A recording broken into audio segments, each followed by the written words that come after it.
नमस्कार, आप सुन रहे हैं ध्येय रेडियो पर अंतर्राष्ट्रीय समसामयिकी से जुड़ा ग्लोबल अफेयर्स कार्यक्रम और मैं हूं विवेक ओझा।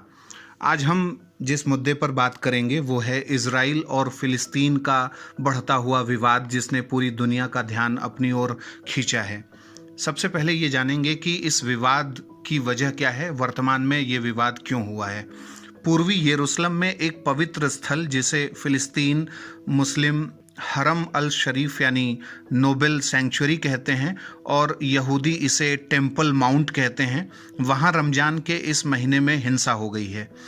हमास नामक फिलिस्तीनी उग्रवादी संगठन ने इसी क्रम में इजराइल से मांग की है कि वह अरब शहर शेख जर्राह से अपनी पुलिस हटा ले, जहां फिलिस्तीनी परिवारों को वहां बसे यहूदी लोगों के चलते अपना स्थान छोड़ने के लिए बाध्य होना पड़ रहा है।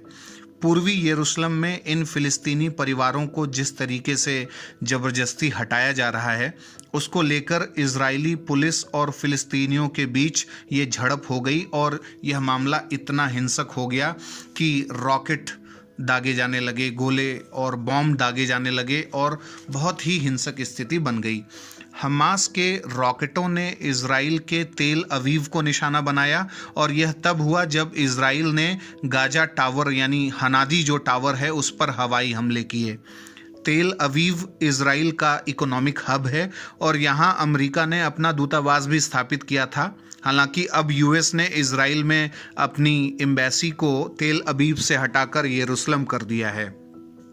इजराइल और फिलिस्तीन के बीच में ताज़ा हिंसा जेरूसलम में शुरू हुई, जिसमें कम से कम 43 फिलिस्तीनी गाजा पट्टी में मारे गए और इसमें 6 इजरायली भी मारे गए हैं और सैकड़ों घायल हो गए हैं।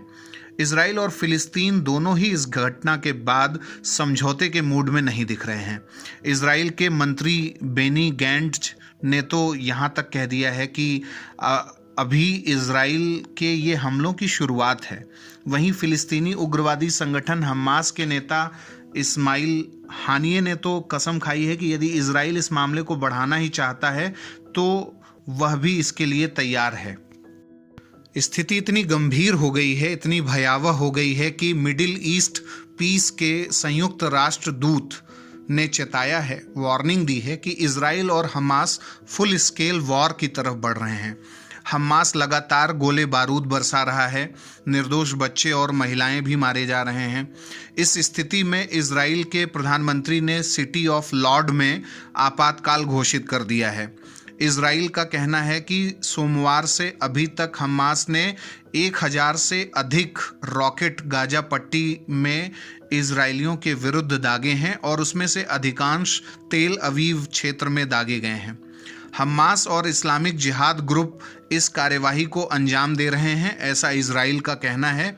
और इजराइल ने गाजा पट्टी में अपने लोगों को बचाने और सुरक्षित जगह पर ले जाने के लिए अपने आयरन डोम एयर डिफेंस सिस्टम का इस्तेमाल किया है। इसके बावजूद भी लगभग 100 से अधिक इजरायली बुरी तरीके से घायल हो गए हैं। इजराइल की सेना के प्रवक्ता ने यह भी साफ किया है कि इजराइल ने गाजा में 20 इस्लामिक लड़ाकों को ढेर कर दिया है। इजराइल और फिलिस्तीन के विवाद की नींव 19वीं सदी के उत्तरार्ध में यानी लेट 19th सेंचुरी की घटनाओं में देखी जा सकती है। इजराइल और फिलिस्तीन के विवाद की जड़ की शुरुआत तब हुई जब रूस और पूर्वी यूरोप में यहूदी विरोधी यानी एंटीसेमिटिज्म की भावना बढ़ने के चलते वहां से यहूदी भागकर फिलिस्तीन आने लगे। उन्हें फिलिस्तीन में बसना था, अपनी बस्तियां बनानी थीं और यहीं से विवाद की शुरुआत हुई। वर्ष 1917 में प्रथम विश्व युद्ध के दौरान ब्रिटेन ने ऑटोमन साम्राज्य से फिलिस्तीन को अपने कब्जे में लिया था और 2 नवंबर 1917 को ब्रिटेन ने फिलिस्तीन के भविष्य को प्रभावित करने वाला एक बड़ा निर्णय लिया, जिसे बाल्फोर डिक्लेरेशन यानी बाल्फोर उद्घोषणा कहते हैं और यही बाद में इजराइल फिलिस्तीन विवाद का एक बड़ा कारण भी बना। आर्थर बाल्फोर ब्रिटेन के प्रधानमंत्री थे। 1917 में लंदन के लैनचेस्टर हाउस मैनिसन के हॉल में ब्रिटेन ने बाल्फोर डिक्लेरेशन की नींव रखी और बाल्फोर उद्घोषणा जारी की। और इसमें कहा गया कि मध्य पूर्व में एक यहूदी होमलैंड को इस्टेब्लिश किया जाएगा, यानी ब्रिटेन ने अपनी यह सहमति दे दी कि इजराइल के लिए एक स्वतंत्र देश का अस्तित्व होगा आने वाले समय में। इजराइल आर्थर बाल्फोर को पूजता है और अपने कई स्ट्रीट्स और एक तेल अवीव स्कूल का नाम बाल्फोर के नाम पर रखा है। और रखता भी क्यों नहीं, क्योंकि बाल्फोर ने ही यहूदियों के लिए एक स्वतंत्र देश की नींव बाल्फोर डिक्लेरेशन में तय कर दी थी। वर्ष 1919 में जेरूसलम में आयोजित कांग्रेस में फिलिस्तीनियों ने इसका विरोध किया था, यानी बाल्फोर डिक्लेरेशन का विरोध किया। 1922 में लीग ऑफ नेशंस ने बाल्फोर उद्घोषणा के अनुरूप यहूदियों के लिए एक नेशनल होमलैंड का समर्थन किया और ब्रिटेन को यह मैंडेट दिया कि वो इसके अनुरूप कार्य करे, और ब्रिटेन ने इसके बाद कार्य भी करना इस पे शुरू किया। 1948 में इजराइल ने अपनी आज़ादी की घोषणा की और 1948 में ब्रिटेन का जो मैंडेटरी रूल था वो ख़त्म हो गया और यूनाइटेड नेशंस जनरल असेंबली ने फ़िलिस्तीन को एक अरब राज्य और एक यहूदी राज्य में विभाजित करने से जुड़े प्लान के पक्ष में मतदान कर दिया और इस तरह इजराइल 14 मई 1948 को एक पृथक देश के रूप में अस्तित्व में आया। यूनाइटेड नेशंस के रेजोल्यूशन नंबर 181 के जरिए फ़िलिस्तीन को दो भागों में बांटा गया था और इस विभाजन में पूर्वी यरूशलेम सहित वेस्ट बैंक जॉर्डन के हिस्से में गया और गाजा स्ट्रिप इजिप्ट के हिस्से में गया। इसके बाद 400 से अधिक फिलिस्तीनी गांवों को इजरायली सैन्य बलों द्वारा जला दिया गया और लगभग 7,60,000 फिलिस्तीनी शरणार्थियों ने अपनी जान बचाकर वेस्ट बैंक क्षेत्र में शरण ली, वहां भाग कर गए। कुछ गाजा पट्टी क्षेत्र में चले गए और कुछ पड़ोसी अरब देशों में जाकर रुके। फिलिस्तीनियों पर इजराइल के इस बर्ताव के प्रतिरोध में 1964 में PLO यानी पैलेस्टाइन लिबरेशन ऑर्गेनाइजेशन का गठन हुआ, जिसने फिलिस्तीनी लोगों के हितों, उनके हकों के लिए लड़ना शुरू किया। जून 1967 में फिर से 6 दिवसीय युद्ध यानी 6 डेज वॉर हुआ, जिसमें इजराइल ने इजिप्ट, जॉर्डन और सीरिया को हरा दिया और पूर्वी यरूशलेम, वेस्ट बैंक, गाजा पट्टी और गोलन हाइट्स, जिसे गोलन पहाड़ियां भी कहते हैं, उन पर कब्जा कर लिया।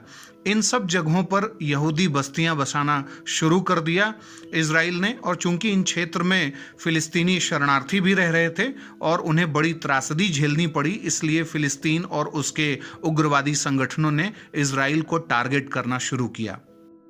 1973 में अरब राज्यों और इजराइल के बीच योम किप्पुर का युद्ध हुआ और इसके बाद 1982 में भी इजराइल ने अपना यह मिशन जारी रखा फिलिस्तीन के विरुद्ध। इजराइल ने गृह युद्ध से त्रस्त लेबनान पर हमला किया, जिसका मकसद फिलिस्तीनी लड़ाकों पर हमला करना था, और इजराइल ने लेबनीज लड़ाकों को बेरूत में फिलिस्तीनी रिफ्यूजी कैंप में सैकड़ों फिलिस्तीनियों की हत्या करने में सहयोग दिया।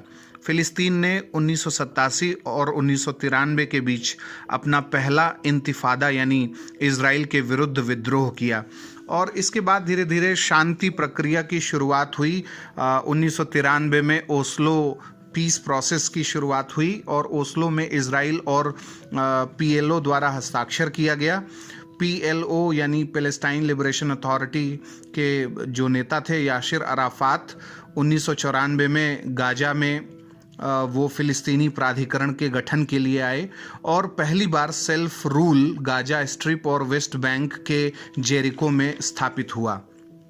वर्ष 2000 में फिर से जो इनके बीच में विवाद उभरा, उसका कारण था कि इजराइल के जो विपक्ष के नेता और आगामी जो प्रधानमंत्री बनने वाले थे एरियल शेरॉन, उन्होंने पूर्वी यरूशलेम के अल अक्सा मस्जिद की यात्रा की थी और इजराइल के खिलाफ जब सुसाइड बॉम्बिंग फिलिस्तीन की तरफ से देखा गया, तब इजराइल ने 2002 में वेस्ट बैंक में हमला किया और जनवरी 2005 में महमूद अब्बास फिलिस्तीनी प्राधिकरण के प्रमुख बने और इजरायली सेना ने गाजा को 38 वर्षों के ऑक्यूपेशन के बाद 2005 में छोड़ा। जून 2007 में एक टर्निंग पॉइंट दिखा जो आज भी सुर्खियों में हमेशा रहता है। आप लोगों ने हमास के बारे में सुना होगा। जून 2007 में हमास, जो कि फिलिस्तीन का एक उग्रवादी संगठन या आतंकी संगठन भी कई देशों के द्वारा कहा जाता है, हमास ने गाजा स्ट्रिप पर अपना पूरा कंट्रोल कर लिया, कब्जा कर लिया। और इसकी महमूद अब्बास के नेतृत्व वाले फतह गुट से काफ़ी झड़पें हुई। यानी फतह गुट जो है वहाँ पे फ़िलिस्तीन में और हमास के बीच में काफ़ी विवाद और मतभेद रहे। फतह जो है वेस्ट बैंक पर नियंत्रण किए हुए था, जबकि हमास गाजा स्ट्रिप पर अपना नियंत्रण किए हुए था। इसके बाद भी इजराइल और हमास के बीच तनातनी जारी रही है। 2014 में इजराइल ने गाजा में सैन्य अभियान किया, काफ़ी रॉकेट दागे, निर्दोष नागरिकों की हत्याएं हुई। और इसी क्रम में 2017 में हमास और फतह ने आपस में समझौता कर लिया, रिकंसिलिएशन किया अपने विवादों का और अपनी शत्रुता को त्याग दिया। इजराइल पूरे यरूशलेम पर अपने स्वामित्व का दावा करता है और उसमें बंटवारा नहीं चाहता है और इसे अपनी राजधानी कहता है। लेकिन इजराइल के इस दावे को अंतर्राष्ट्रीय स्तर पर आमतौर पर अभी मान्यता नहीं मिली है।